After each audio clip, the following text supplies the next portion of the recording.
serves, but one similarity, Jimmy, is the fact that these two guys both have monster serves. We know about the Isner serve, but the Almagro serve doesn't get talked about that much, but it's right up there. Well, his semifinal opponent said the reason he serves big in miles per hour. He's got a nasty kick serve as well. He's not the tallest guy, so you wouldn't expect him to have such a big serve. But Ryan Williams, his semifinal opponent, said the reason it's so tough is it's such a quick motion that you can't read it. Its toss is in the same place every time, and it throws off your rhythm as a returner a little bit. So there's no question over the years he's always sort of right around top 5 in most aces year after year. Well, if we told you that the tour ace leader was in this match, it would come as no surprise to you, but it's not that guy. It's the other guy. 261 aces for Nico. Well, Isner's going to catch up by the end of the year, provided he's winning matches. So he's got a big lead in this tournament so far in the ace category over Almagro. Almagro's played one less match and far less sets.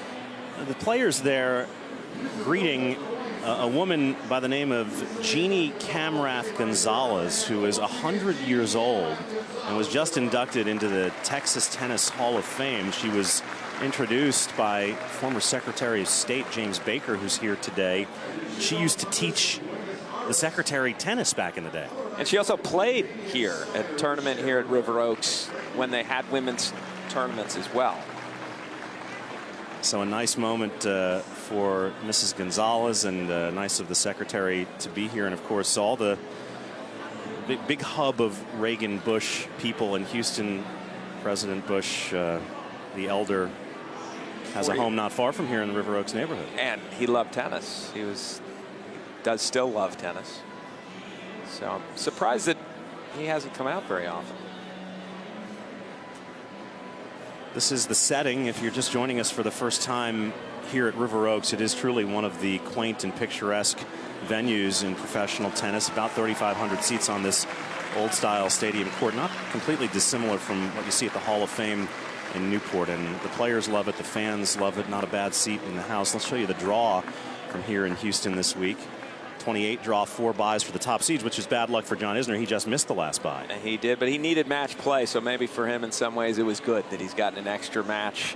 He had a nice quarterfinal draw with Ricardas Barrancas, then a huge win for him against Juan Monaco. Monaco was playing pretty well, and Isner able to come back from a devastating first set loss. He plays Nicolas Almagro, now the top seed, whose toughest match was his first match against Gael Monfils. He lost the first set in the second round, his first match. And then he rolled quarterfinals over Lorenzi in that 2-1 thumping of the wild card Ryan Williams yesterday. Almagro, we mentioned, now playing in his 19th ATP World Tour final, all 19 of them on the clay. Like I said, that he's not a horrible hardcourt player. I know he's known for it being a clay courter, as a lot of the Spaniards are, but he did reach quarterfinals in Australia this year and really served for the match 3 times against David Ferrer to make a semifinal on a hardcourt Grand Slam. He does have weapons, so there's no reason why he shouldn't do reasonably well on the faster courts. He made the quarterfinals last year on the hard courts at Indian Wells, and when he beat Tomas Berdych there last year, it was his first top 10 win ever on hard courts. So he is a good hard court player and getting better.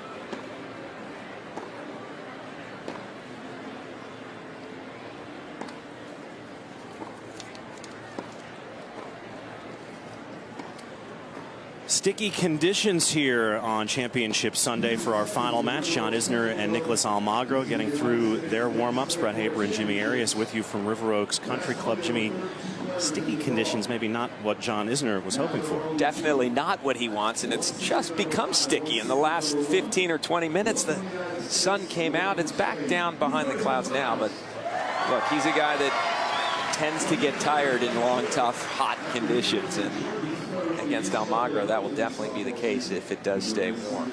Here's the file on Big John, 6'10". He's got himself down to 238 pounds, fitter than he was when he first came out of Georgia. This will be his 13th career final, looking for his 6th title. And a better player on clay than you might have imagined a couple of years ago. Well, he had some fantastic wins last year in Davis Cup, especially Tsonga, Simone, Roger Federer, to name 3 of his better clay court wins. And he went 5 sets with Nadal at Roland Garros. Nobody goes 5 sets with Nadal at Roland Garros. So all signs point that he can be dangerous on this surface. And you get a look at his road to the final. He had a dangerous second-round match against the young American Jack Sock, tie-break in the final set. He has lost final set tie-breaks at this tournament a number of times, so that was big for him to get through that match. And then I was impressed with the way he bounced back from a tough first set against Juan Monaco, lost it 6-1, looked to be in all kinds of trouble, and he changed his game. Quit serving just 140 miles an hour, started using the kick serve, started serving and volleying some, and it all worked out.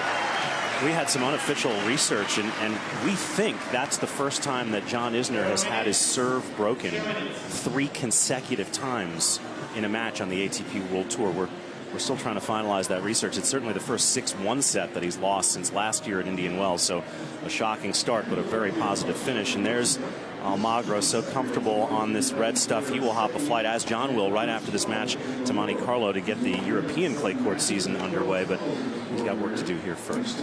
Both players are 27 years old. He's 6 feet tall, Nicolas Almagro, and he was 9 in the world in 2011. I think he was on his way to a great year this year, and he's lost some heartbreaking matches early in the year. And most importantly, most of note was David Ferrer in the quarterfinals of the Australian Open. He'd never been to the semifinal of a Grand Slam, and he'd never beaten David Ferrer. He was trying to overcome those things. He had so many chances to win that match. It got a little tight. I called that match in Melbourne. He led 2 sets to love, served for the match 3 times in the 3rd and 4th set, and you could just see him emotionally and mentally breaking down. And here's his road. You mentioned the tough one against Monfils at the beginning. Hopefully Gael Monfils is on the comeback trail, because he's an entertaining guy to watch when he's healthy. Certainly is. And then a comfortable match in the quarters for Almagro against Lorenzi. And then he said, I'm finally playing my tennis the way he played in the semifinals. He felt, Almagro, that he was moving better and showing the crowd here just the way he can play when he's at his best. I don't think he felt great in his first 2 matches. So getting some final serves in, these two. It'll be their 3rd career meeting. Both of the previous matchups in favor of Almagro. One on clay last year at Davis Cup and one on grass at Wimbledon. What's funny is Isner, I think he's a better clay court than a grass court player. And I know that sounds ridiculous, but it's the case. The ball on grass bounces too low for him. He wants it bouncing up in his strike zone. And Almagro, you can see at home in Spain in Davis Cup with the whole crowd on his side, barely squeaked out a 5-set win against Isner. Isner has some shots that are going to cause Almagro some problems today. Most of all, that serve. That's Damian Steiner, who'll be our chair umpire today. That was a heartbreaking loss in Davis Cup last fall in Gijón, as the U.S. made that improbable run to the semifinals, thanks in large part to Isner beating Federer and Wawrinka in the first round in Fribourg in Switzerland on clay. Then, as you mentioned, knocking out Tsonga and Simone in Monte Carlo on French soil, but could not handle Almagro in Spain on clay. Very, very few people beat Spain in Spain on clay. It doesn't happen.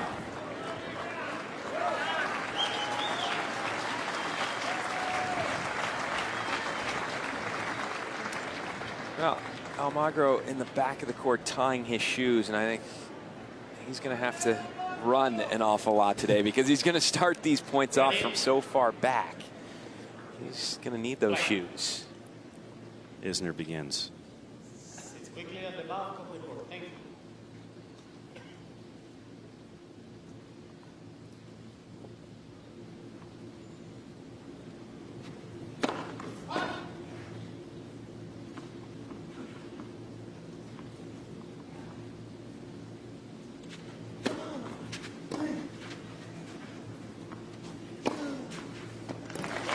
Standing 1 foot in front of the fence, he got handcuffed. Yeah, that's amazing. On a second serve. Yeah. I mean, what? It's a 106-mile-an-hour serve. You'd think he'd be able to get around it a little more quickly from that far back.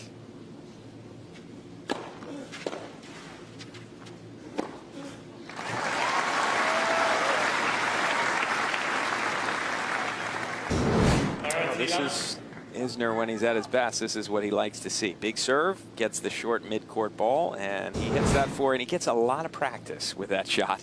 Sees it often. Handles it as well as anybody. Very positive start for John, much better than yesterday.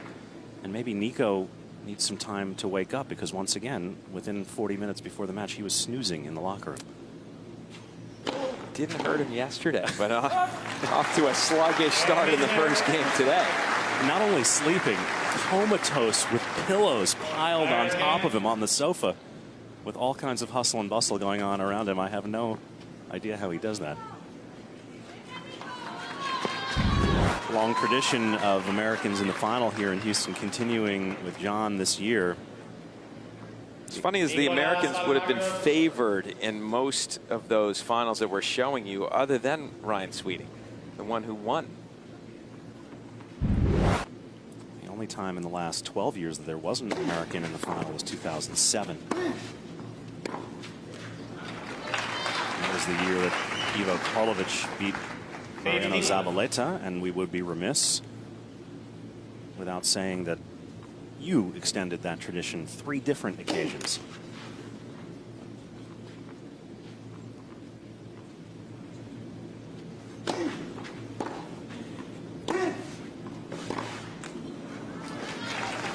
Jimmy Arias, the clay court champion in 1983, when you beat Andres Gomez. And there'd been a while since an American had won that year that I won it. It had been a bit of a drought. I guess not that long of a drought, but they were complaining that Jimmy Connors had always been winning, and then it had been a few years of Argentines. Jimmy, we won't mention the 88 final loss to Andre Agassi, the 82 loss to Jose Higueras, and the 91 loss to Jaime Izaga. Boy, that's a long stretch of making the final here. Yeah, that's pretty much the start and end. So a couple of comfortable holds as both guys get their arms loose and adjust to the sweltering conditions here in Houston. Some of the Yanks who have won this title, you're in pretty elite company. Yeah, I'm happy they put my picture up with the rest of these guys. These are great champions.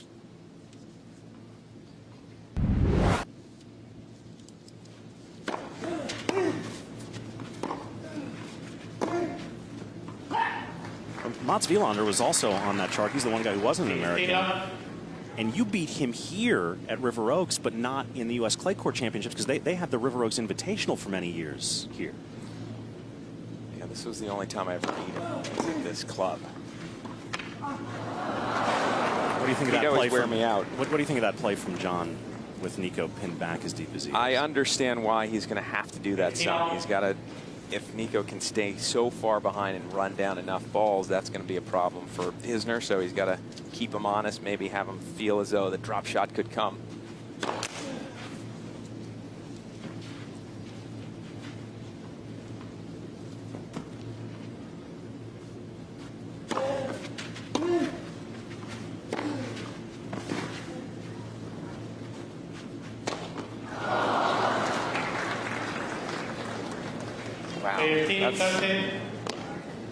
That's one where you could see Isner was struggling from the moment the lob went up. He was not in position. It was sort of floating, and he was not moving his feet back quickly enough. He almost should have let that bounce at that point.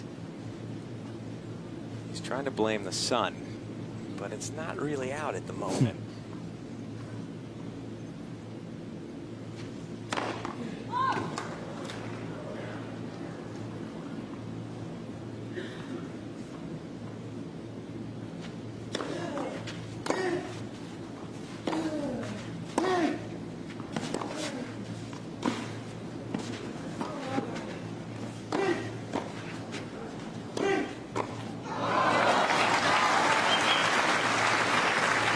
First backhand volley from Isner was quite something. The second one he couldn't produce. Second one was almost easier. I think he was surprised Almagro didn't do more with the second pass.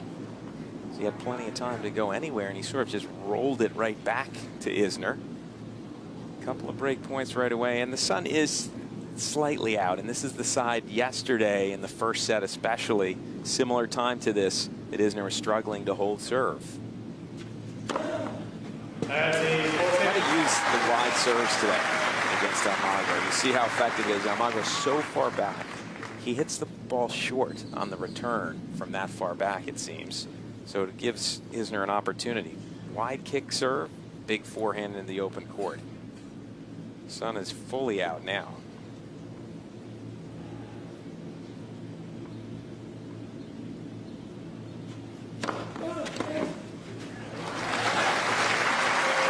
So 2 break points erased by John, and with the ace on the previous point, that's ace number 59 in this tournament for John, and that's now just 1 shy of the all-time tournament record here in Houston, held by Pete Sampras, set in 2002. So 1 more, John will tie that record. 2 more, he'll own it outright. Service.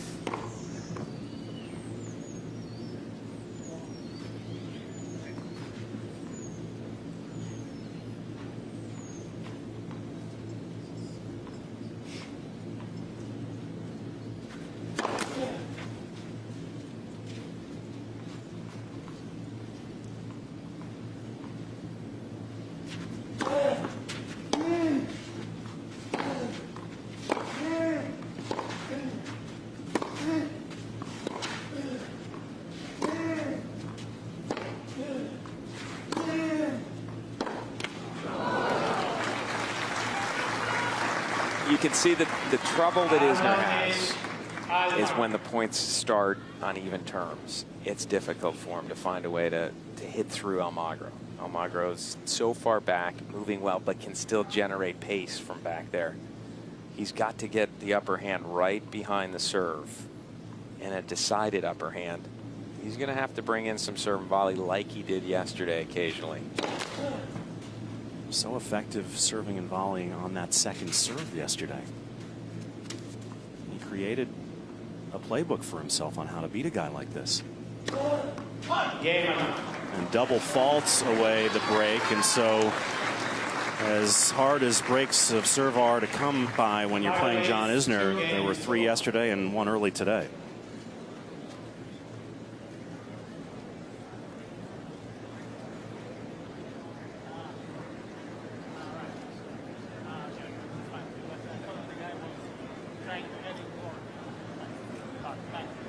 Well, there goes the first set for Isner.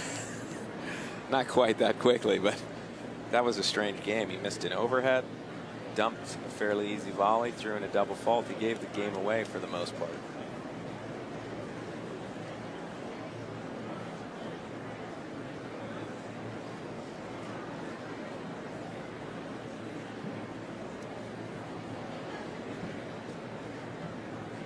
And, you know, a 250 level event, Jimmy, is, you know, a far cry from a Grand Slam. It's a far cry from Indian Wells in Miami, where we were a couple weeks ago. But you're talking about a guy in Almagro who's won 12 titles, a guy in Isner who's won 5 titles.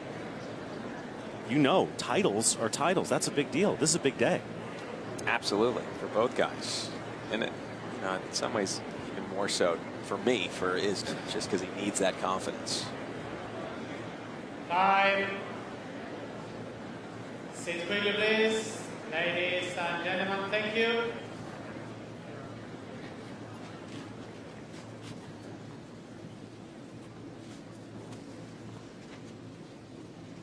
Thank you. Early break deficit for John Isner is he kind of donated a break of serve there. Double faulted on break point, missed an overhead that you don't normally see him missing. Had a fairly comfortable backhand volley. So yes, that was a bit of a gift.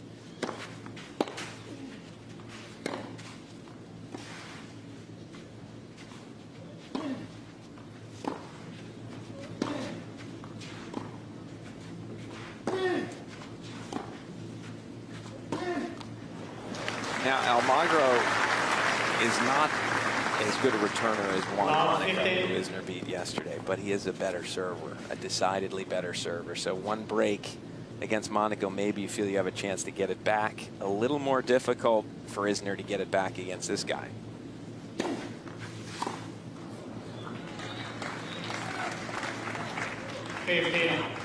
And no, it's not a fluke that he's your tour ace leader, 10 more than Isner starting this match. Last year, 654 aces. That was good for 5th on tour across the entire season.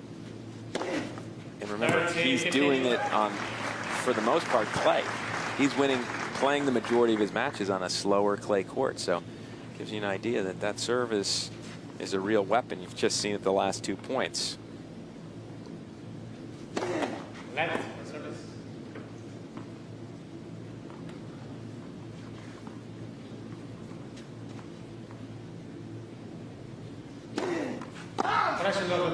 It's an overrule from Damian Steiner. 30. Too bad for Isner because he has waiting on the return and actually hit the return fairly well.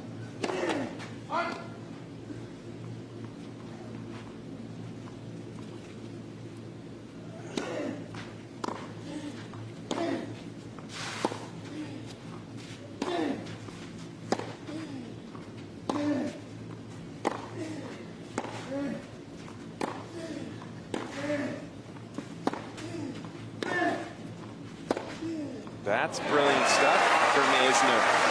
He's got to learn from that point, and that if he hits the ball with some height to the backhand side, Almagro will back up. He was on top of the baseline for that point when it started, Almagro. One high ball sent him far behind the baseline, and then Isner was able to find an opening in the court.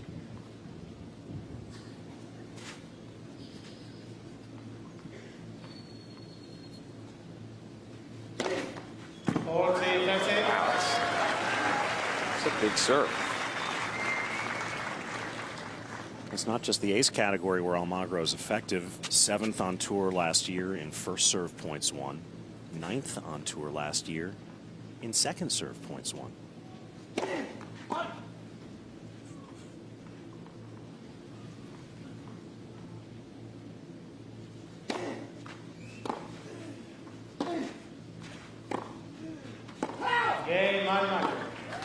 So Almagro consolidates the break and gets it to 3-1, using that serve to his advantage across the whole year and across this tournament. And there you go. This is a return a serve graphic we're showing you. And for the season, he hasn't returned all that well. 29% of the points he's winning on returns. But this week, 41%. He had a great match returning against Ryan Williams. That would be the case when you win 2-1.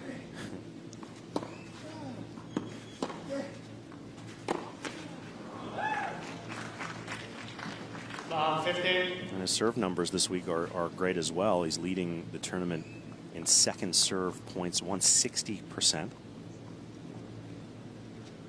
he's held serve now 28 out of 32 times.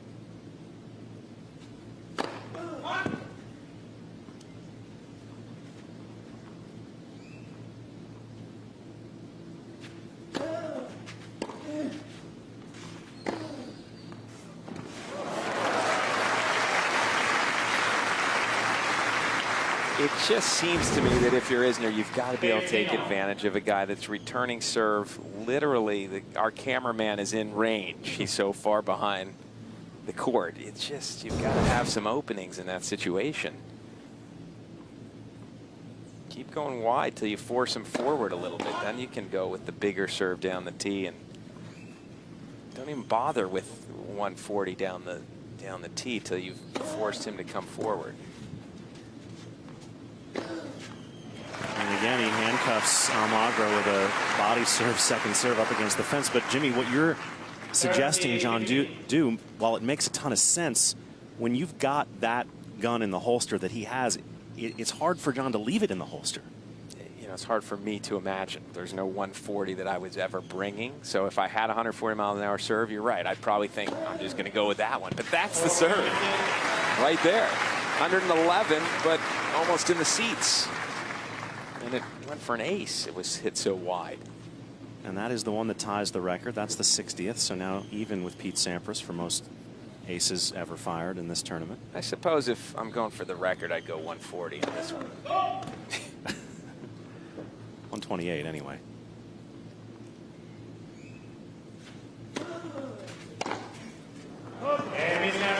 Almagro slaps a wild forehand long, and so Isner holds for 2-3, down a break, but just one break.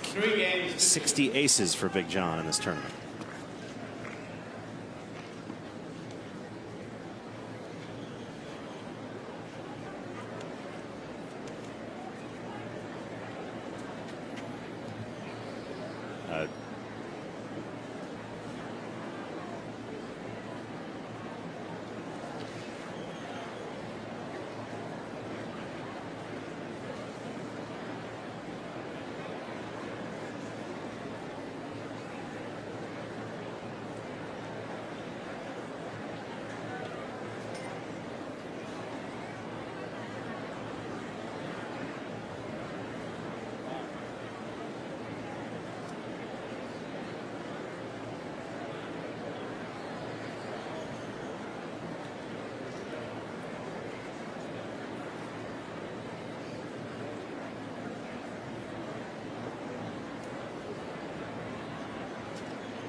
Time. Sit quickly, please. Thank you.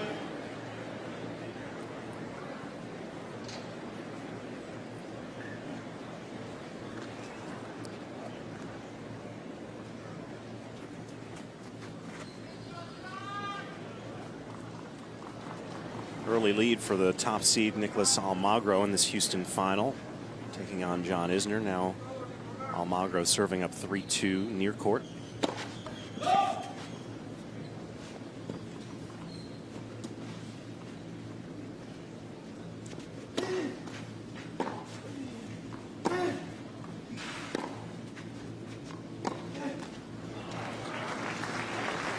The other play we saw yesterday from Isner against Monaco was running around that backhand return, especially in the deuce court. It's going to be a little tougher. You can see how Almagro's second serve has a little more action on it, so it won't be quite as easy for Isner to get around that second serve.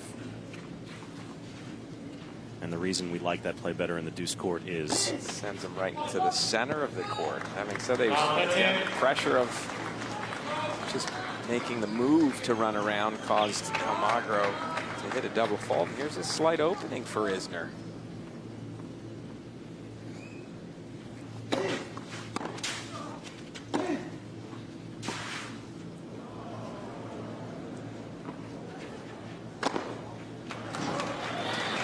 Well, Almagro handling prosperity has been an issue in his career over the last 6 months. You mentioned the match in Australia where he led 2 sets to love and served forward 3 times against Ferrer for his first slam semifinal. There have been a few examples of that. But you know what? He's accustomed to winning titles as well. So you would think that, you know, as a top seed here on clay, I don't think he's going to let the moment get in his way if he has the opportunity.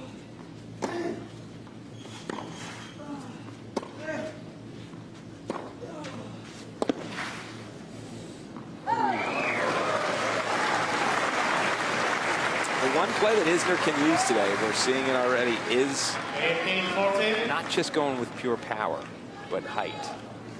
It backs Almagro up. One thing about one-handers is, for the most part, a one-handed backhand isn't as happy when it's up above their shoulder. Takes a little bit of strength. Huge serve, 133 on the line. 3 aces for each man now.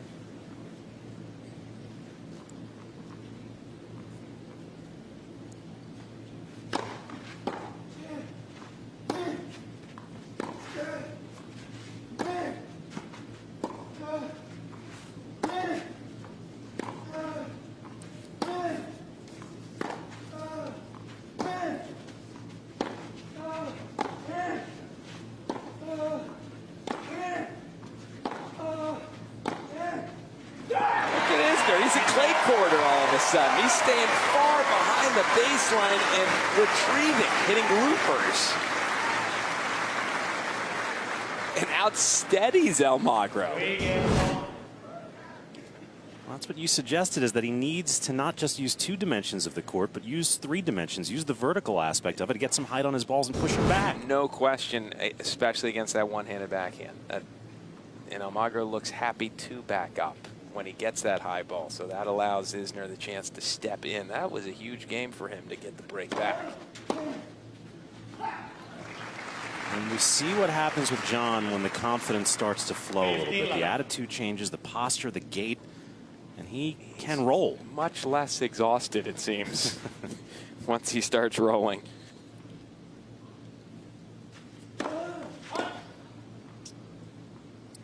Uh-oh, starting to look up at the sky again. This is the side that he's struggled on.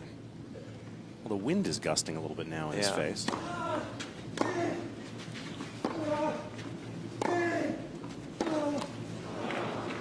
I think Almagro might be thinking to himself, you know what, I've been fairly tentative. I've been happy just to put the ground strokes in. He's a guy, Almagro, that has weapons from the back of the court. And he hasn't used them so far today against Isner. He's sort of playing a, I'm going to hope the big man misses strategy.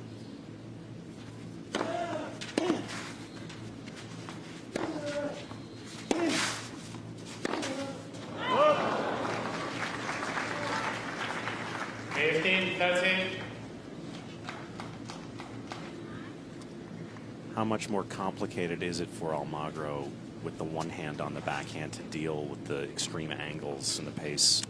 It's actually the height that makes it more difficult. You have to be so strong to get that ball, a kicking serve over your head down into the court with anything on it. Isner can't seem to serve on the side of the court he's on right now. He continues to look up at the sky. His toss obviously has to be just a little different. That play is open to him. Yeah. He's just got to recognize it and use it. Don't bother with the big serve until Almagro proves he can take that away from him. Now, this is a geometry equation that's not going to work for Almagro.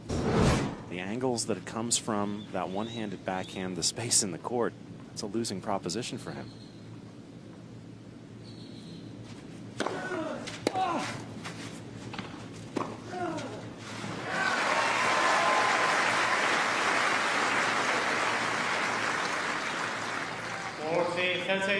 Isner can dictate where you have to end up returning from. If he should just recognize, okay, my opponent's far back, this one's going wide. Okay, now he's cutting that off. He stepped in. This one can go 140.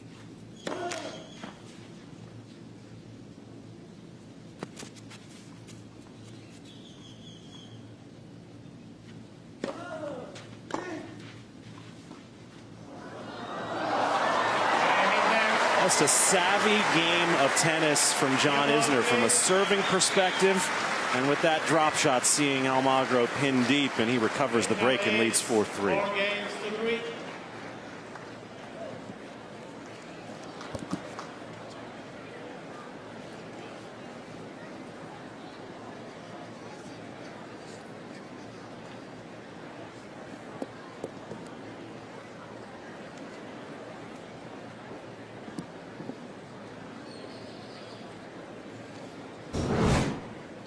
Look at the Isner serve.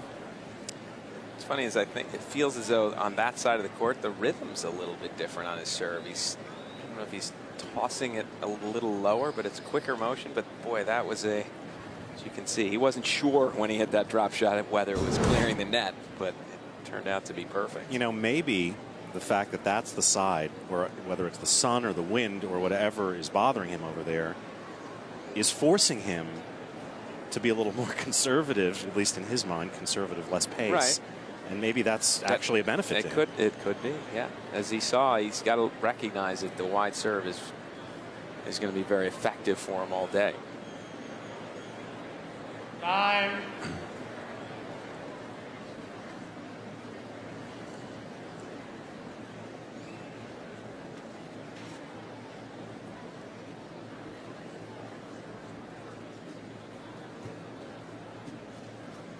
Next quickly, please. Thank you.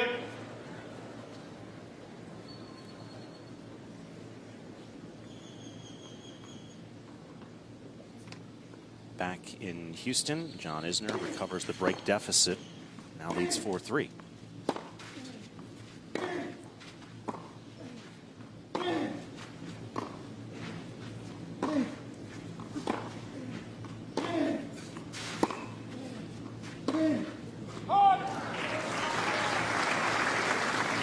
Almagro here with his coach, Sam Lopez. They've been together since January of last year, part of the Juan Carlos Ferrero Equilite Tennis Academy.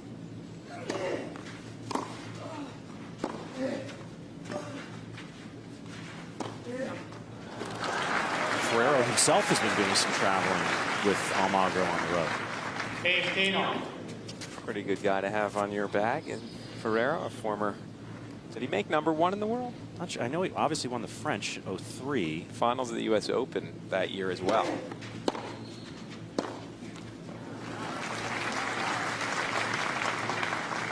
15-13. He had been with Martin Gonzalez for a decade, then switched to Jose Perlas out of Barcelona.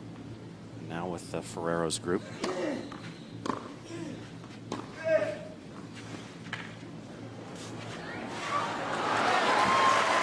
Isner, just all kinds of variety right now. He's looking like a true clay quarter. From the back of the court, he's winning rallies consistently now against Almagro. He has found a pattern that works, and that is hit the ball up high, back him up, and then start attacking.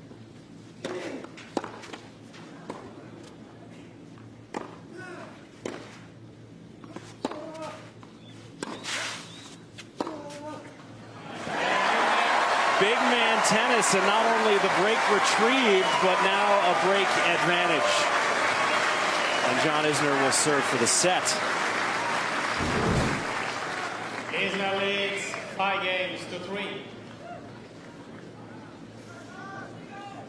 We talk about big man tennis with him. We're seeing it. Look, he's playing some brilliant stuff. I love the way he's playing from the back of the court. There's variety going on. It's not just big man tennis. Yeah. He's actually showing variety today.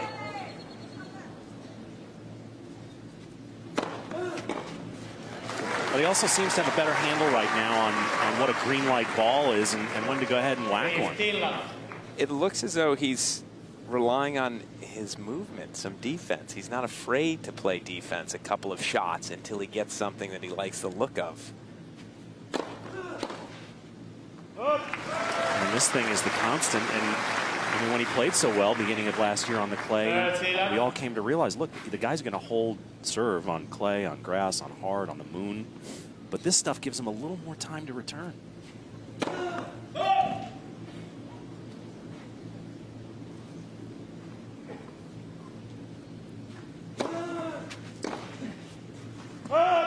And here comes set point for Big John. You know how I'm always calling for 100, not doing the 140-mile-an-hour serve, hitting the kicker out wide. 40 love. Go ahead and Fire it up. throw, yeah. Let for service. 143 on that one, but it was a let. Also, with the scoreboard like this, reminds Almagro that it's still an option. It was a 153 return from Almagro, but didn't find the court. What a complete momentum shift over the last 12 minutes as Isner goes from a break down to a 6-3 first set win.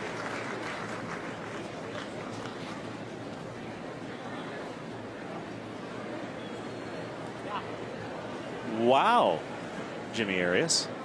Pretty impressive that Isner, I tell you, he learned something. There was a switch that was made in his brain yesterday against Monaco, a guy that returns his serve awfully well.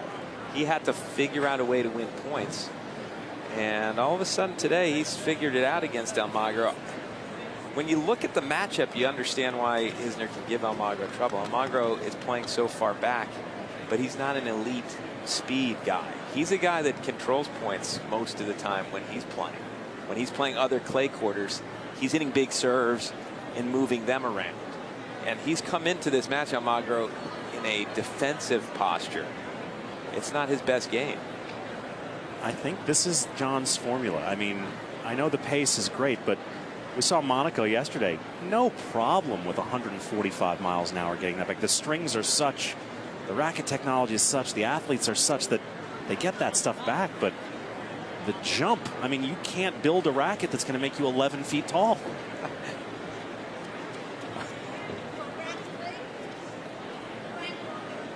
I guess you could.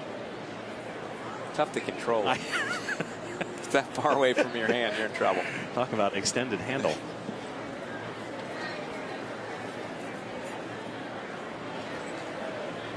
I think you may be witnessing John Isner find things gelling in his head now, and maybe this is the turning point we've been looking for. It's funny, yesterday he mentioned how his kick serve works well on clay, and to me, he's got to recognize that it works well on anything. Yeah. And that, one of the reasons he's playing well in clay is he's using it more often. 140-mile-an-hour serve is great to have, I would assume, but today's players can stand back and still put it back in play. There's John's girlfriend, Maddie McKinley. John's coach, Mike Sell, not here this week. He's traveling with his physio, Clint Cordial, and with Maddie. And he's staying right here on the grounds of the club.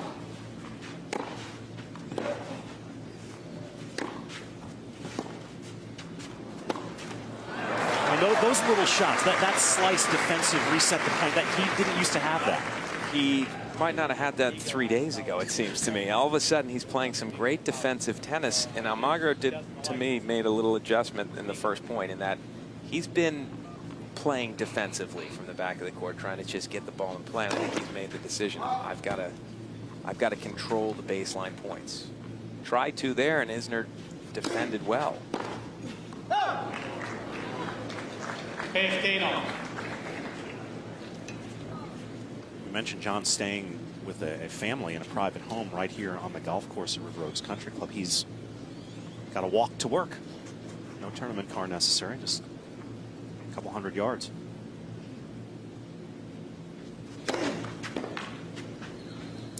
Yeah, Almagro, before the matches, we've seen him sleeping in the players' lounge. Isner has yet to make an appearance anywhere. He just comes from his house down to the court.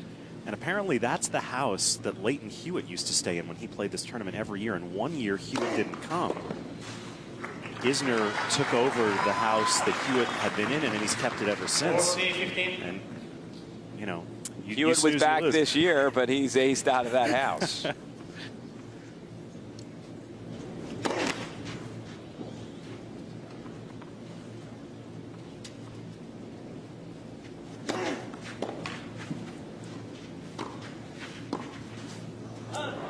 That was a more aggressive Almagro to start the second set. Went for the second serve there. Started hitting the ground strokes with a little more power. No. Isner trying to become just the fourth active American to win a clay court title.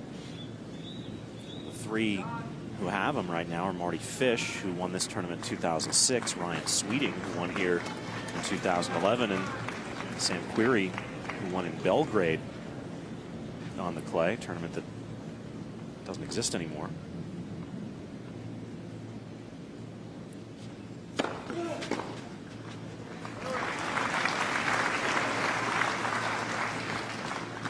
left.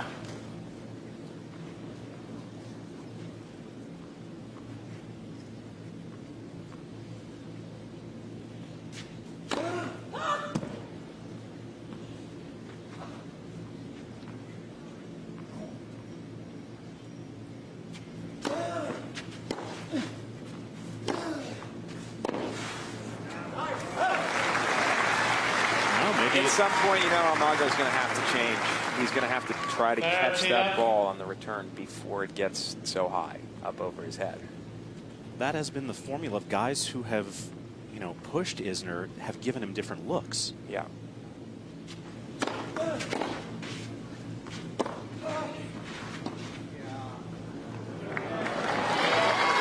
good.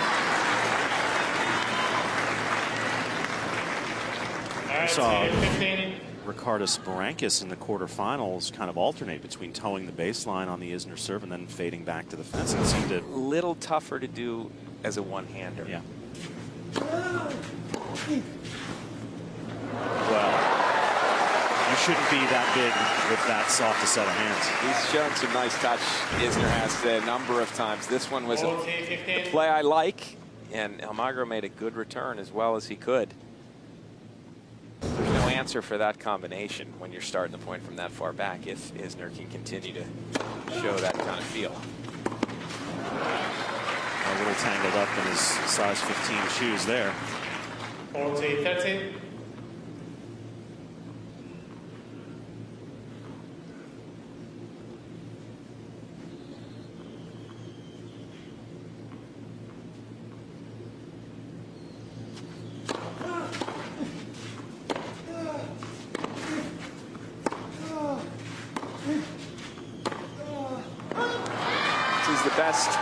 Almagro's return. He's actually had 3 returns that he hit solidly pretty deep and gotten to even terms right off the bat. The one game that Isner was broken in the first set, it was a bit of a donation. Missed overhead, a double fault, missed a volley.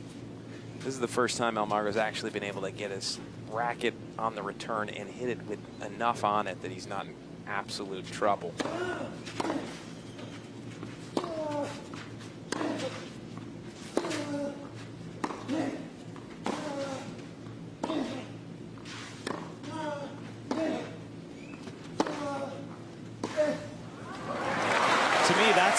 Yards that he's been putting in paying a dividend for Isner. Yeah, but he's able to stay on a point like that. That was another good return from Almagro where Isner had to start the point backing up on his own serve and still able to outduel Almagro in a baseline rally. It's showing some improvement for Isner. Don't forget, John had just entered the top 10 when he arrived here in Houston a year ago, got it up to number 9. And the decline started after the summer. His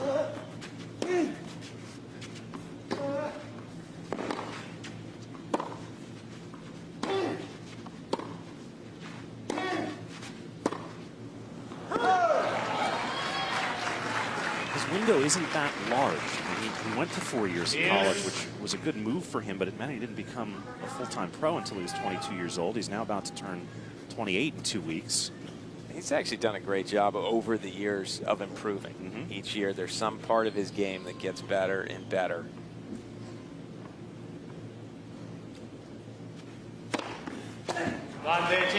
What's the thing you'd like to see him improve on now that turns him from a top 15 player into a top 5, 6, 7 player in a slam contender? Well, I guess for me that it would be return to serve, and also he's just broken the record with the most aces in the tournament, by the way.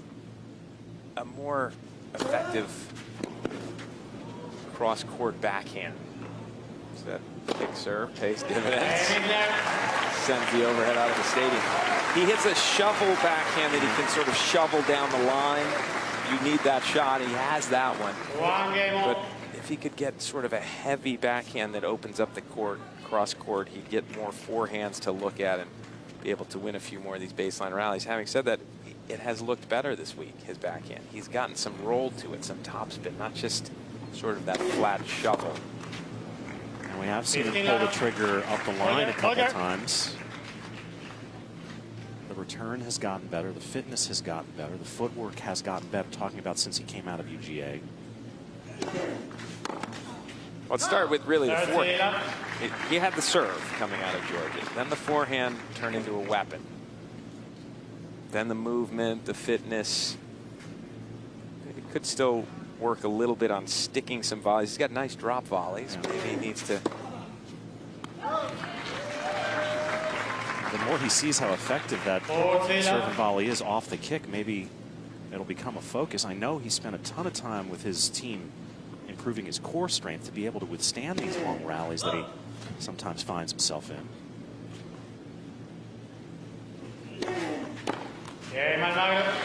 Love hold for Almagro. So Isner takes the first, 6-3. They're on serve in the second. Big John getting closer to a title.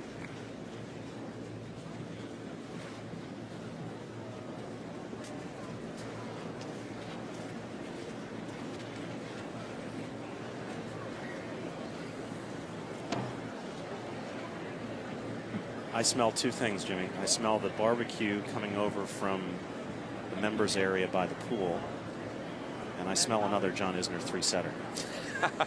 Well, I'm not smelling the barbecue yet, but I think you could be right on the 3-setter as far as Almagro's stepped up his level slightly to start this second set. And what's interesting to me is that last game, it was a 40-love game, and Isner decided he's thrown in the towel for that point. He had the first serve gone in, he was just walking away.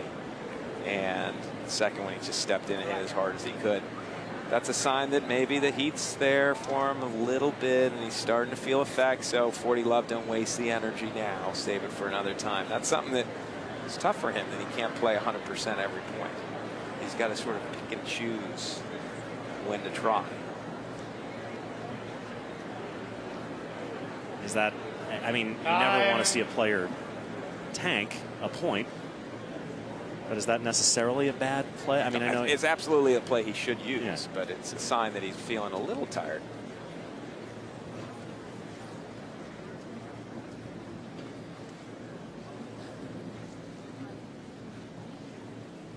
So John Isner, after falling behind an early break in the first set, caught a gear and reversed the script. Won at 6-3. On serve now at 1-2 in the second.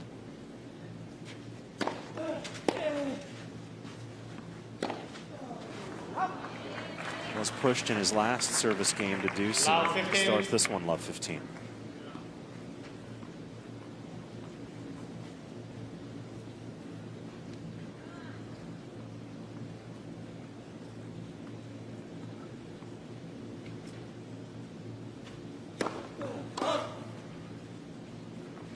Looked up 3 times at the sun. This is the ad court tough side, the hardest spot to serve from.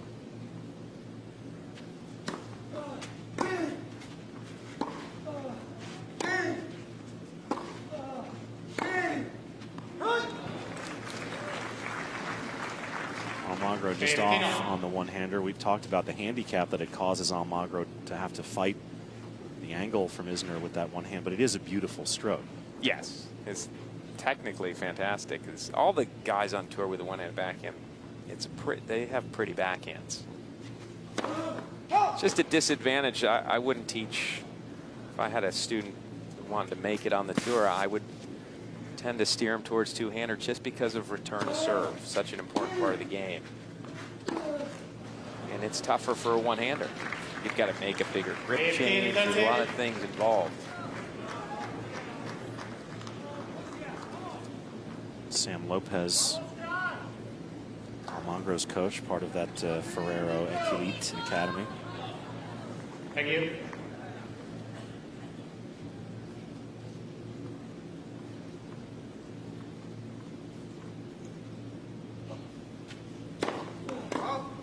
Ironically, it was Almagro who ended Juan Carlos Ferrero's career last year in Valencia, the great champion's last pro tournament. Almagro beat him. Now he pays him. Sometimes travels with him. That's all.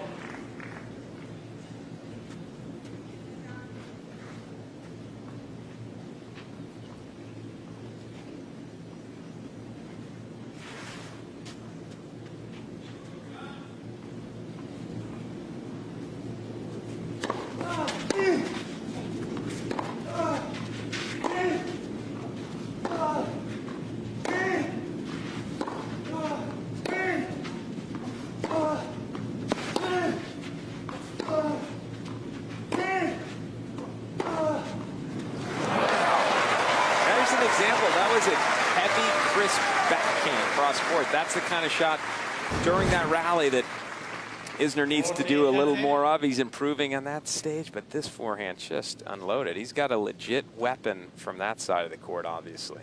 Also seems as though Almagro is not finding the Isner backhand as much as some of the opponents have done earlier in the tournament. No, is that also a function of the one-hander? Harder to hit cross-court than it is up the line? That shouldn't be the... He should be able to be getting that ball across court. He's not. He's standing so far back, I think, in the rally that it's allowing, and he's hitting it with height.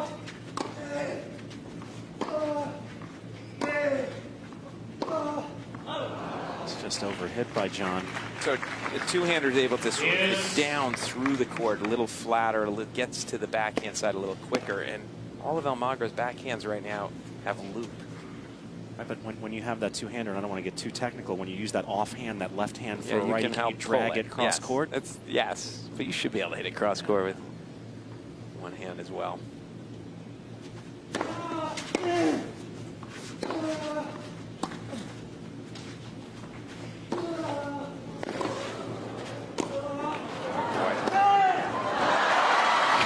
You smelled it coming. Yeah, it was a sitter for Isner, but it was sort of that strange height of not quite an overhead, not quite a forehand volley, and he shanked it.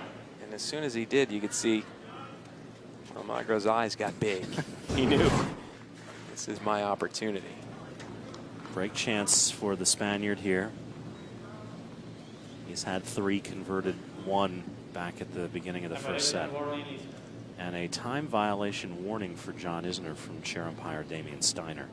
He's been warned on a soft warning earlier in this tournament, but nicked here.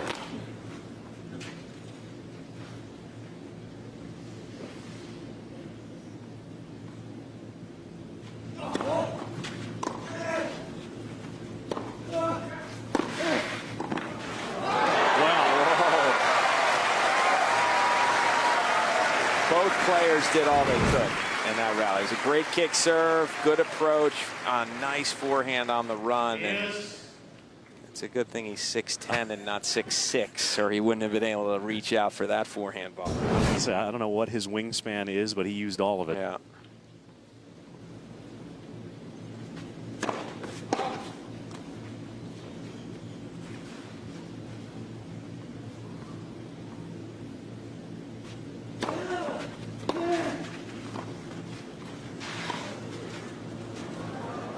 Great hands. That was sick how good that pickup was. Advantage Isner. That would be frustrating. Almagro not showing any signs of being frustrated, but if you're playing a big server, you often don't have many chances to break. This is a game where Almagro feels as though he's obviously in it. He's got 3 points. That's the play. It is tantalizing when you see John Isner play like this.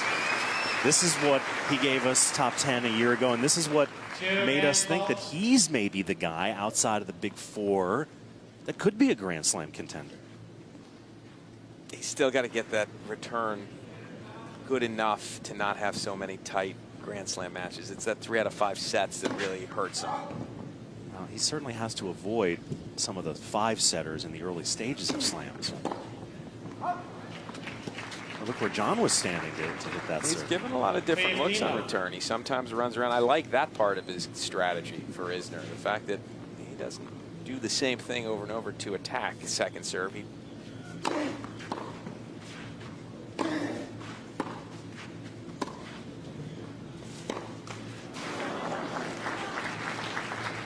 mentioned yesterday that all 4 slams last year saw John lose in 5 sets. He had that string across the summer and fall last year where he played 11 straight matches longer than straight sets. He's got to give his body a break. And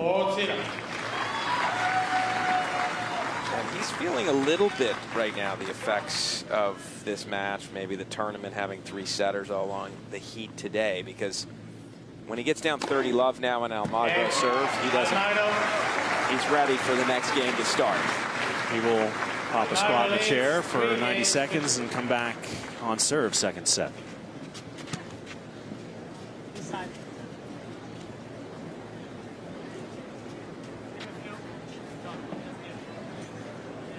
It's pretty. I mean, he's taking his shirt off here, Isner, and he's going to get the ice towel. Pretty tight.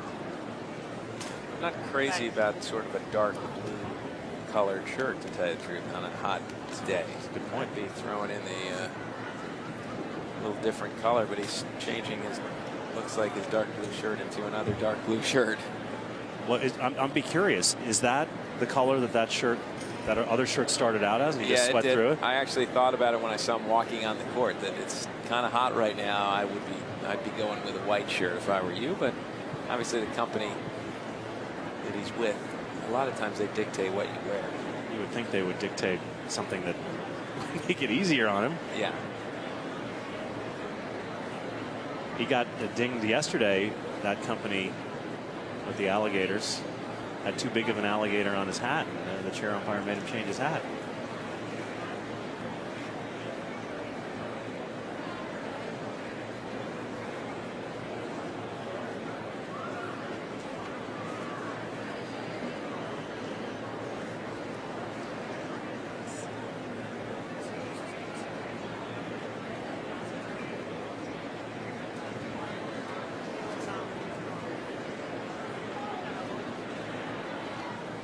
Back with you in Houston.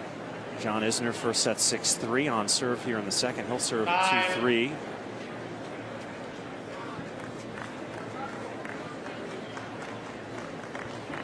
Shirt change for John, but still with the dark color.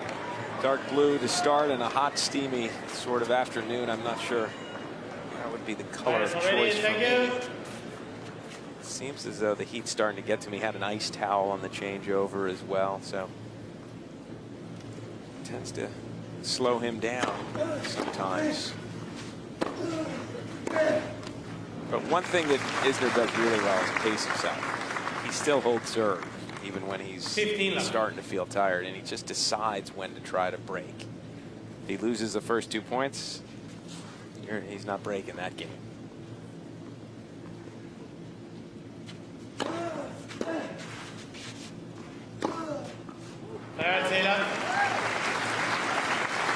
He's paid a toll here. 3 of his 4 matches up to now have been 3-setters. Jack Sock round 2, Barrancas quarterfinals, Monaco semifinals. Although that Barrancas 3-setter in the quarterfinals was just an hour and 23 minutes. The 3-setter was shorter than the 2-setter that he played in the first round. Neither player could find a way to lose points on their serve, except when they got broken. The game they got broken, all of a sudden they play a poor service game.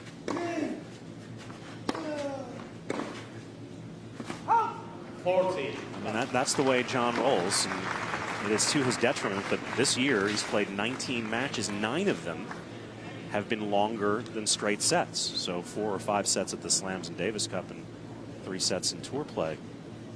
Efficiency is a word that is important to John, but not something he's found.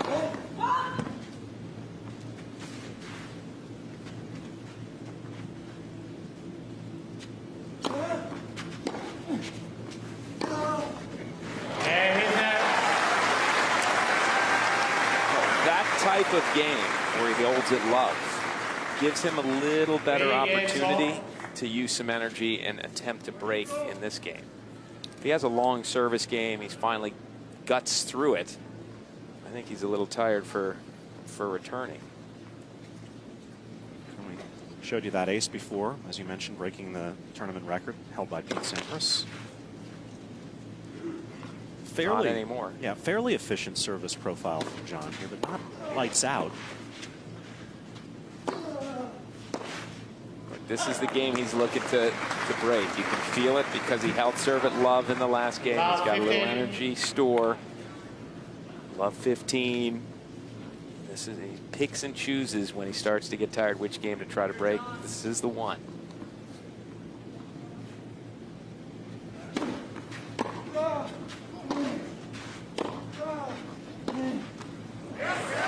And Almagro, who's been holding serve so easily, 40 love every game in this set. Suddenly love 15. He senses Isner's got a little extra energy. That can tighten you up a little bit. That was a poor backhand for Almagro. Another second serve. Isner can choose either to take it early with the backhand or run around. He chose neither of those two and paid the price. Pretty good second serve. He wanted to run around. It just didn't commit to the forehand.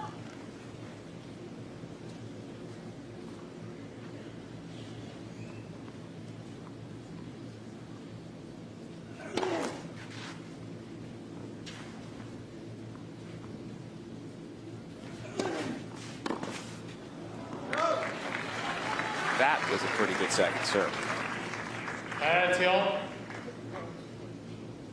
Short in the box with tremendous angle.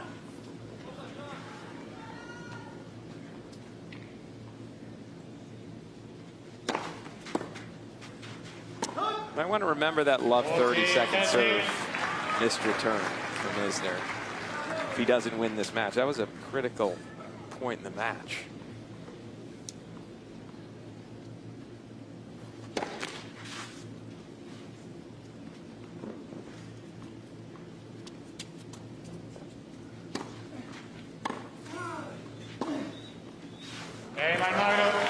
Much better job finding the Isner backhand and digging himself out of love 30. Almagro holds for 4-3. Opportunity lost by Isner.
Time.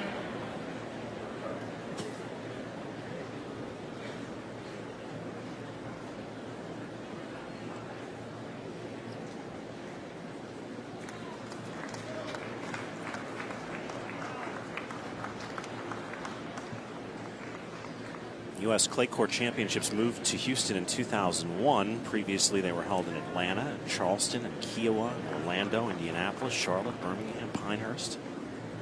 Started out here in Houston at the old West Side Tennis Club, and here at River Oaks since '08.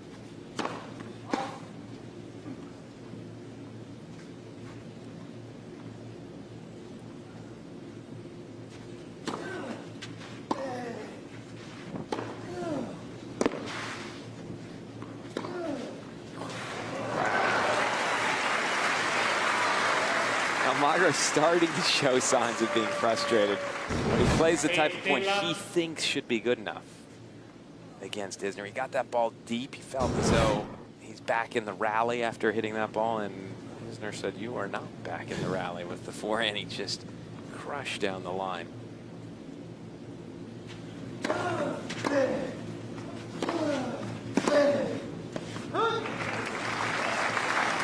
It's that forehand you were talking about, and I mean, would you put it right up there with one of the more lethal forehands when it's on? I think so. I mean, the only thing he doesn't have with it is the mobility. So, you know, if you can get him moving, he's not going to hit his forehand on the run maybe as well as some of the quicker guys. But just a shot that you want to set it when he's set up and in position, it's right up there near the top of the game. Saw the serve and volley off the kick first serve even in the deuce court working for John. He's had trouble kick serving and volleying in the ad for some reason. Getting the kick to kick when he serves and volleys. We saw him double fault on some of those earlier. It's almost, it doesn't quite get as much jump to it.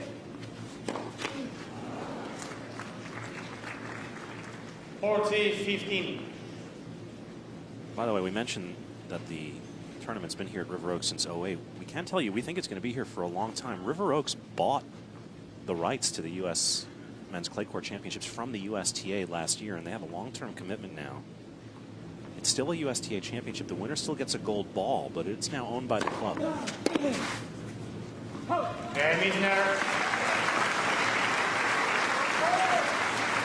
Can John Isner be a Grand Slam contender? Can he develop the weapons to be considered one of those elite guys? It's been, boy, how about that when we get to the U.S. Open this summer, it'll have been a decade since an American has won a Grand Slam.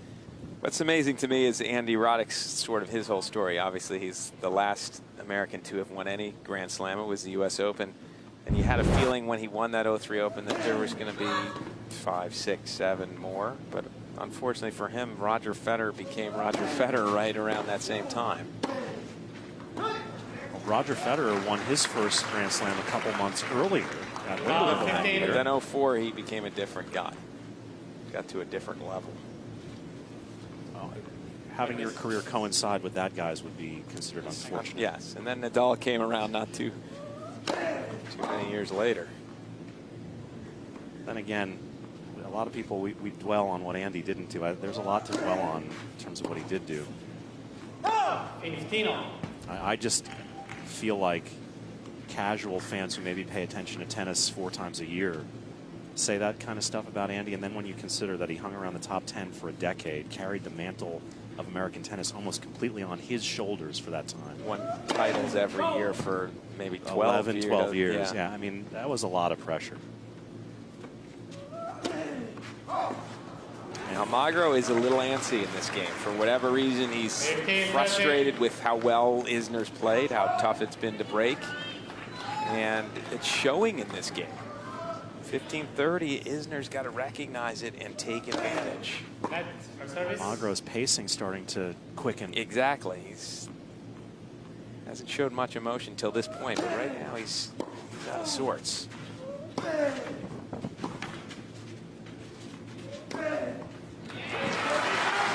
started to take a couple steps to guard against the inside out, and Almagro saw it and ripped it up the line.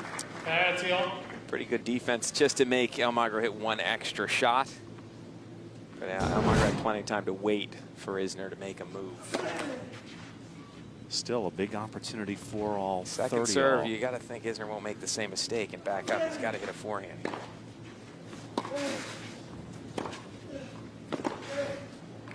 He hit a pair of them, and they were good, and he's earned himself a break chance.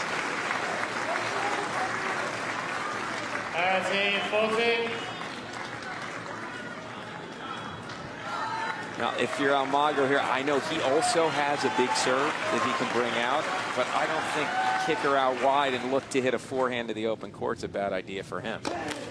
Doesn't do it. No. Now, a little tougher on second serve. He still has a nasty kick, but...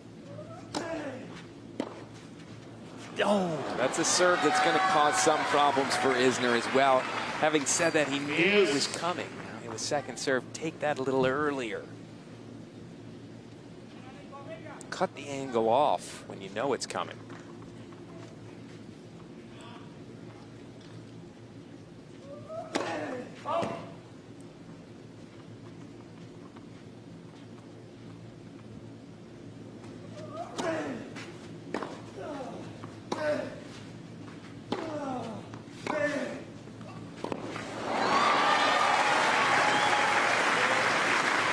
Fair amount of steam behind that forehand from Isner, and Almagro was there. Almagro did what has caused him problems in the match in that he backed up right away in the rally, opened up some of the court, but came up with a great backhand down the line from a pressure point and situation.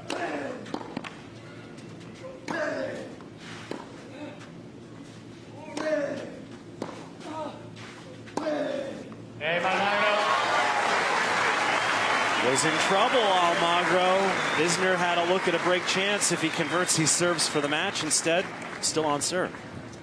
Almagro leads 5-4. That could be a tough moment for Isner because he expended a lot of energy trying to, obviously, he was a point away from serving for the title against what was a frustrated Almagro, but he had to, even the last point, he had to do a lot of running, and we'll see if that takes anything out of him for this service game now, having to serve to stay in the second set.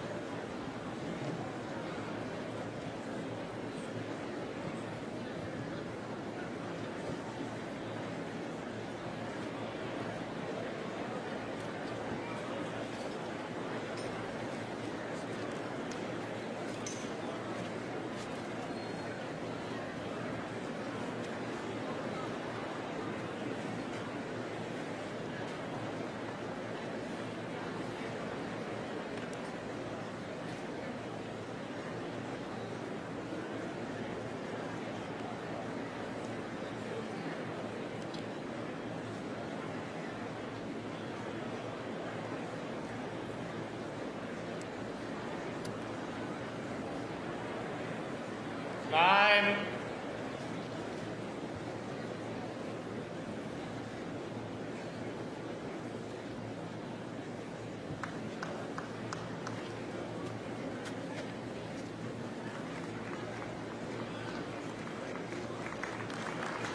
John Isner trying to get this thing done in straight sets. Needs to hold serve here to have a chance. First American to reach an ATP World Tour final this year, or in April.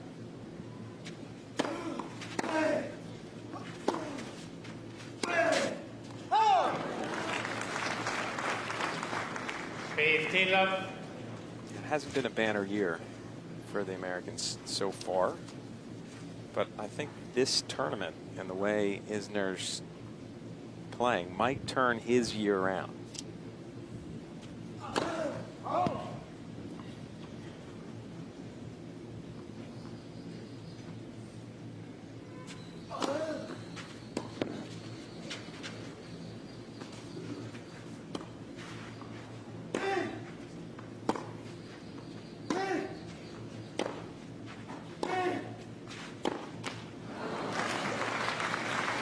Almagro quite literally almost hit our camera operator. He was so far back when he hit that return.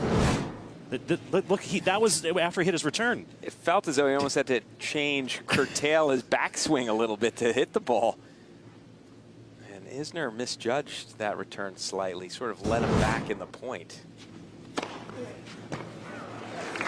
That only hit a little bit of the line if it hit it at all. It was mostly wide, but there is a piece that just caught.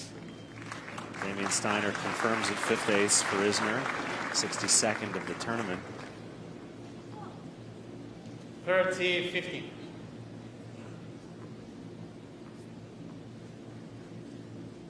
That's the play I keep calling for, and that time Almagro did a great job.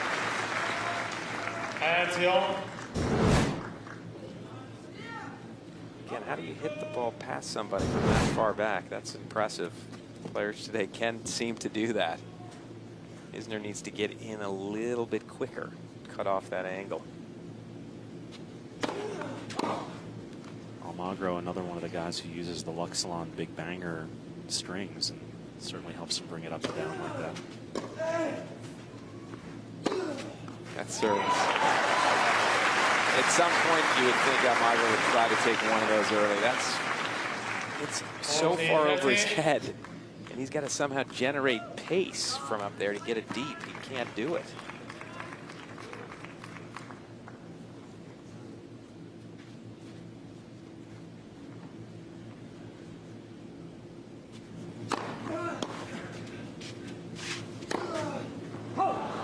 .43 on the serve, absorbed by Almagro. Yes. And the thing is, it's 143 when it's leaving Isner's racket. By the time it gets to Almagro, as far back as he is, it's probably 103.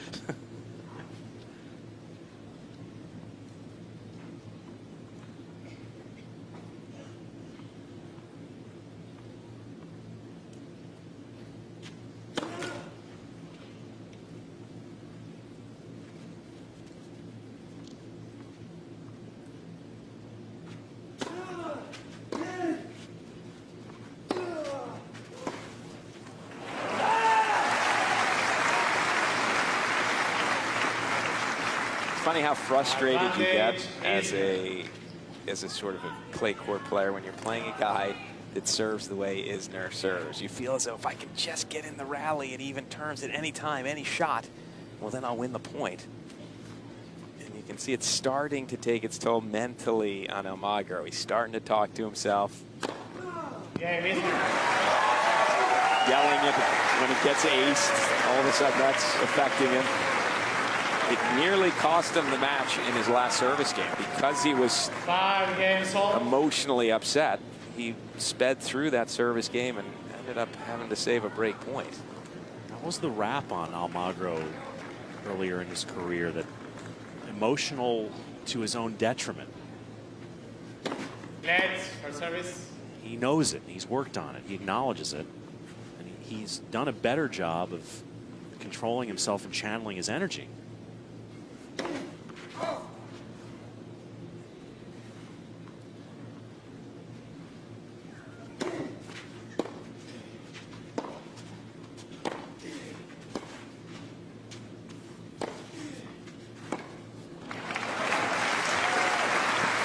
That's an example where Almagro is not as nimble as some other clay court players.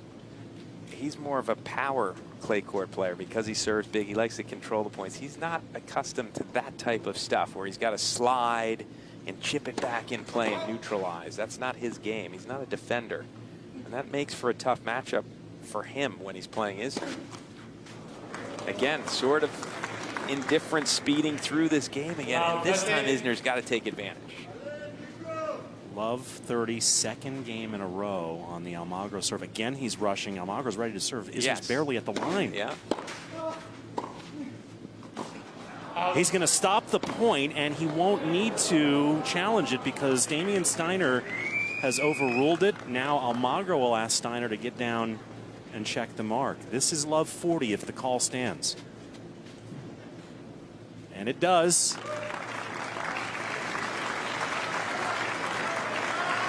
Triple break points. If he converts one of them, he serves for the title. And that's frustrated Almagro.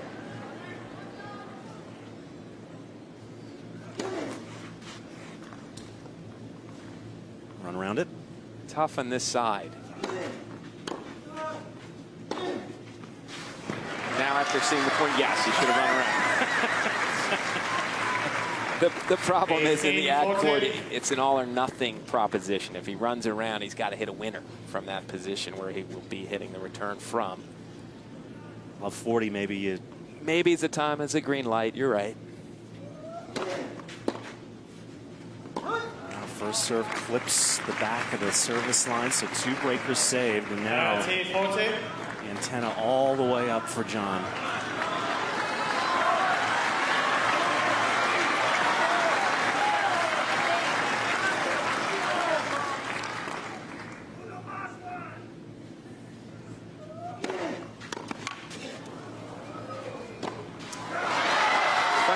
Look at Almagro, and he's actually a big server. And the one chance, a lot of times you play big serve, you have break chances. You get a second serve, that's the point you got to take advantage of. Isner wasn't able to. He only got 1 second serve, 2 big serves, and Almagro's at deuce.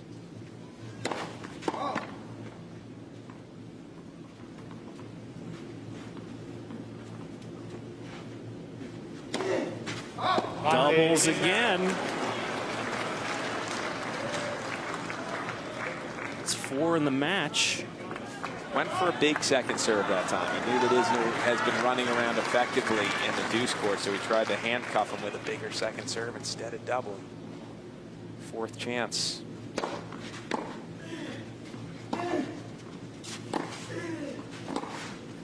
I like the play from Isner, to tell you the truth. He didn't want to be in a long baseline rally. He applied pressure, had a good deep return, got the short ball, but just a good, smart passing shot from Almagro. He didn't do too much with it. He just hit that first one low cross court. It was going to force Isner to come up with a special volley.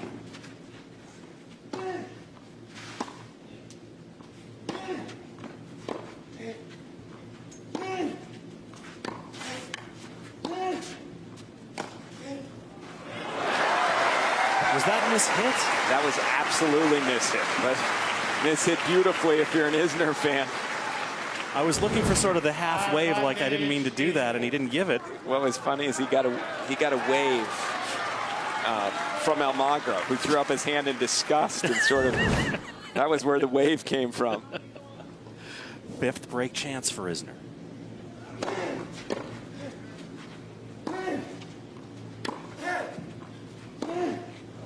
And he's got it.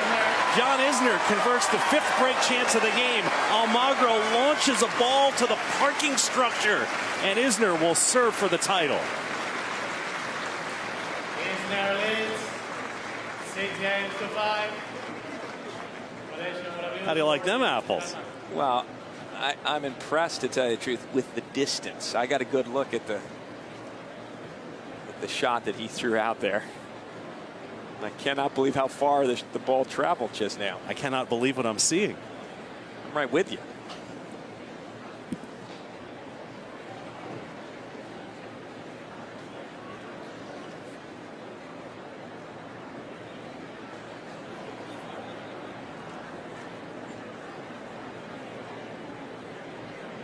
Give me one ball, please. One ball. One ball. No. From the ones in play. So John Isner now sitting under an umbrella, legs crossed, contemplating. Look, here's four serves. Here's one thing for Isner that you got to remember is serving for the match against Monaco. He got tight yesterday, and he happens to be serving for the match now into the sun, into the side he hasn't enjoyed serving to. So, you know, at another level of anxiety. Could be a difficult game for him. Time.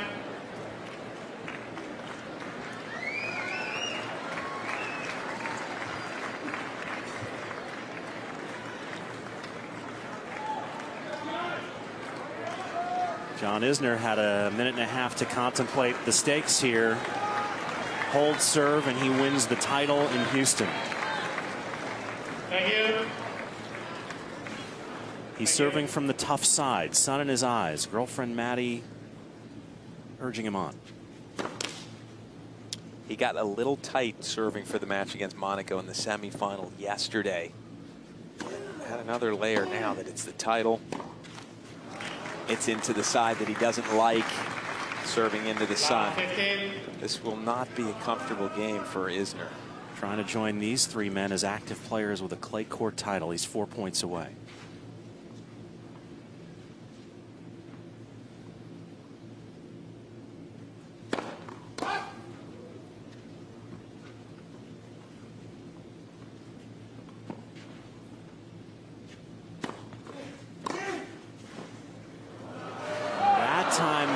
Betrayed him.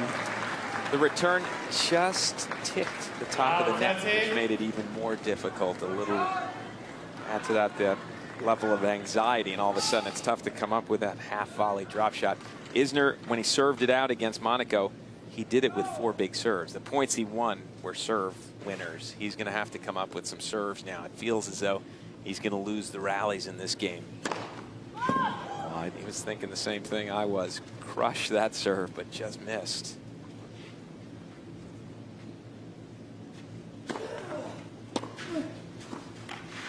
Beauty.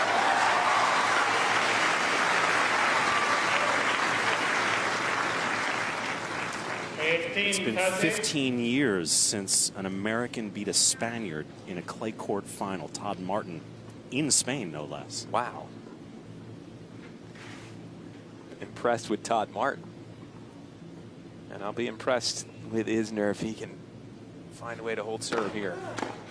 That was what he needed, a serve like that. Trying to get it done, Isner, not only against a clay court, or against one of the best in the business. Almagro won 35 clay court matches last year. That was the most in men's tennis, more than Nadal, obviously the injury, more than Ferrer. He's led the tour in clay court match wins 3 of the last 5 years.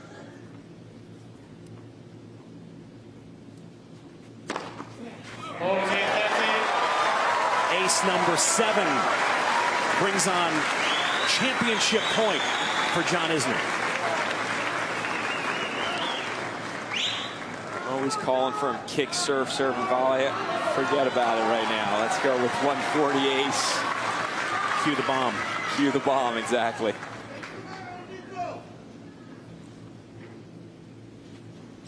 Let's It was there. Just clipped the top of the tape, apparently.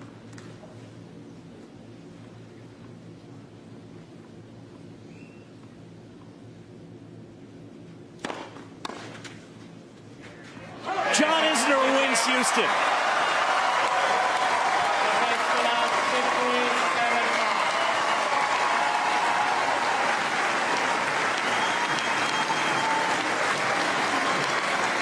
Isner struggling in 2013. He's not struggling any longer. He's got a title this year, and it's on clay.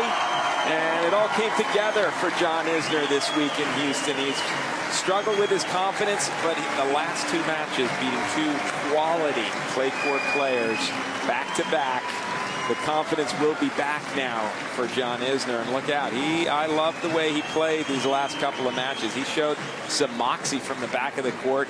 He used his serve very intelligently throughout the last two matches. He had to against the two clay courters, and well played from John Isner, his first clay court title of his career. You called it, Jimmy, before the match. You had a feeling he was going to undo Almagro, a guy who is one of just 4 active players with more than 200 clay court wins, and John Isner undoes him. What a great win for John. His 6th career ATP World Tour title. We'll come back, hear from him, and have the trophy presentation. John Isner wins Houston. Back after this.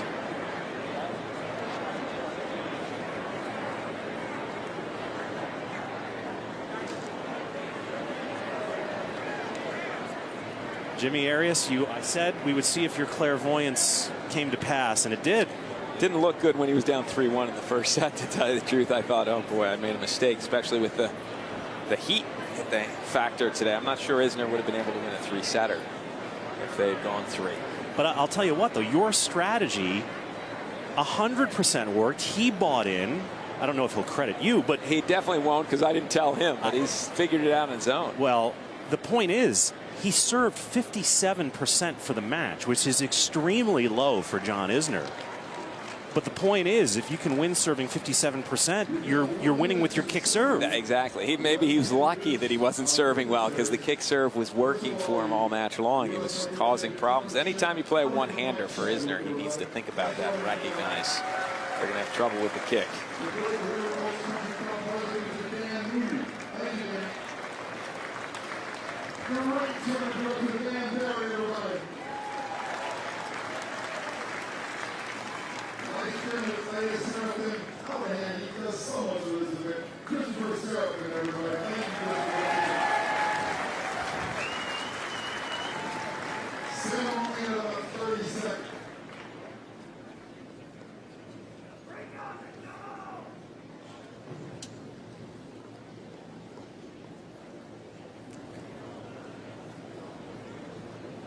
John Isner wins Houston 6-3 and 7-5 over Nicolas Almagro. He served only 57% in this match. That's very low for John Isner, which says that he was winning the way you suggested he should win, with his kick serve. It actually helped him that he didn't serve great today, I suppose, that he did get those kick serves, which is tough for a one-handed backhand to deal with, especially on this clay. The ball was jumping up so high, and it earned him a lot of free points, and in the end it was enough to earn him the title. Having said that, he did serve his way out of trouble in that last game. When he got a little tight from the ground, all of a sudden the big 140 came through. And he won 60% of the points on his second serve. Great effort by John Isner. Let's go down courtside for the presentation. Wayne Bryan's there.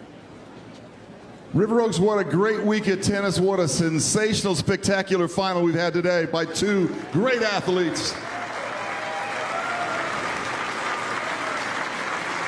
Let me give it over right now to your tournament chairman, Mr. Mike Chadwick. Everybody, Mike. Thank you, Wayne. I certainly echo what you say. What a fantastic match today between 2 incredible competitors. I think we saw John Isner's own version of shock and awe right there. It was just unbelievable. But 2 great competitors, Nico and John, congratulations. I'd now like to ask 2 fellows that helped me with the awards at this point in time. Helping me on the runner-up side is Dan Moody, president of River Oaks Country Club. Would you present the runner-up trophy, please, to Nico?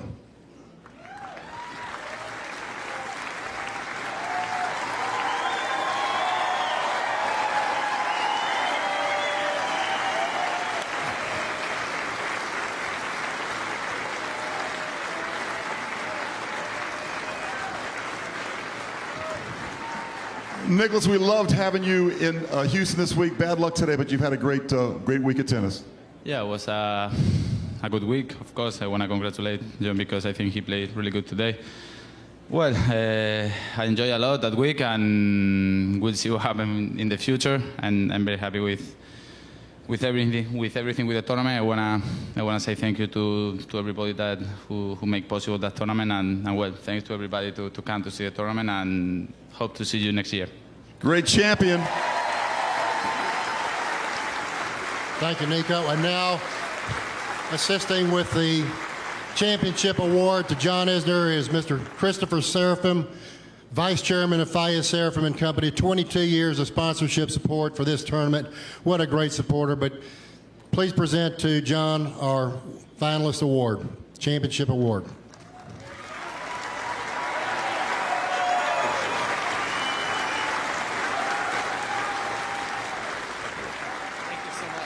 Congratulations, John, and thank you everybody for coming. What a great tournament this year, and we look forward to doing it again next year. Thank you, Christopher. John, you're down a break early. You're playing a terrific all-time great clay court player, and you turned it around. You had to play your best tennis to win today.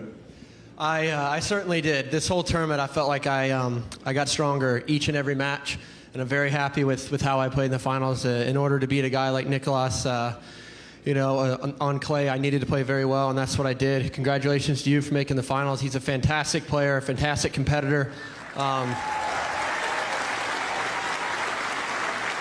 It's the first time I've beaten him, and it's a special one, but it was a pleasure to share the court with you. And actually, there's a good chance I'm going to be sitting right beside him on a plane to Monte Carlo tonight. So I'll see you there. I want to thank the sponsors, Fayez and Seraphim. You guys are fantastic. I want to especially thank Van Barry. In my opinion, he's the greatest tournament director there is.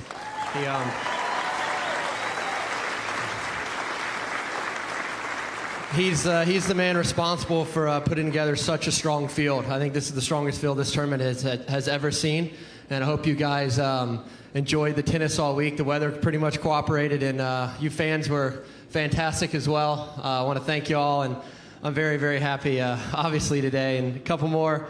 My girlfriend, Maddie, up there, and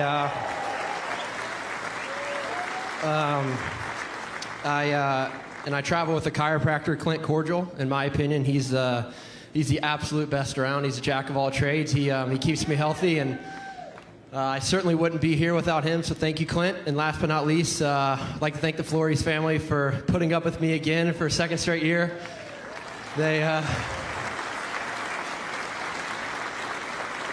I made the finals last year, and they said I had one more chance, and if I didn't win it this year, I couldn't stay with them next year. So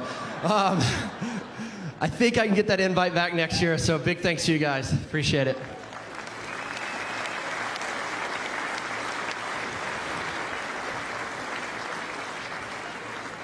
Once again, everybody, our two finalists. What a match. Nicolas Almagro and John Isner.